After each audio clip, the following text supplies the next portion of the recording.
Now I want to say a bit about government funding, because it's often asked how a government would be funded if there are no compulsory taxes.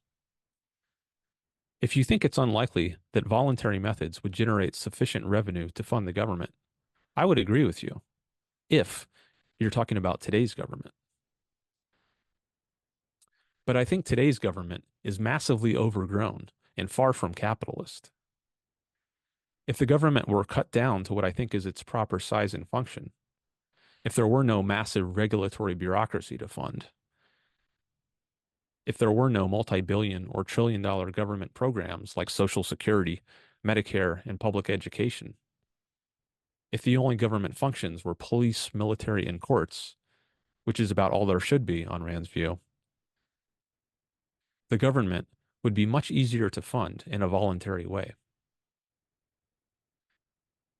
And even the funding needed for police, military, and courts would be radically different if those institutions were restricted to what I think is their proper role, protecting individuals from force.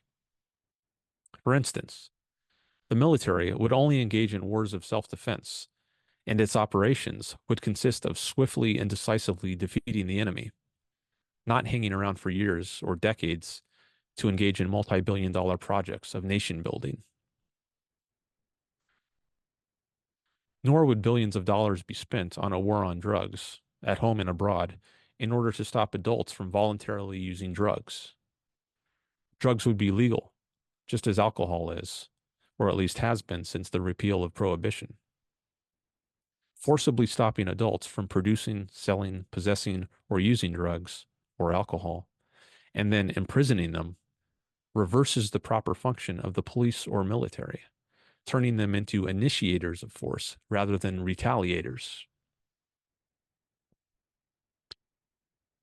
If the government's functions were restricted in the ways I've mentioned, I think funding it by voluntary means would be quite easy. As Rand writes in her article, Government Financing in a Free Society, in her book, The Virtue of Selfishness, quote, since the proper services of a government, the police, the armed forces, the law courts, are demonstrably needed by individual citizens and affect their interests directly, the citizens would and should be willing to pay for such services, as they pay for insurance, unquote. Donations and lotteries are two possibilities for how such services could be paid for. Paying the government to enforce contracts is another possibility, which Rand discusses in her article. There she also discusses the issue of free riders, that is, people who might benefit from government services without paying for them, and she argues that they would not be a problem.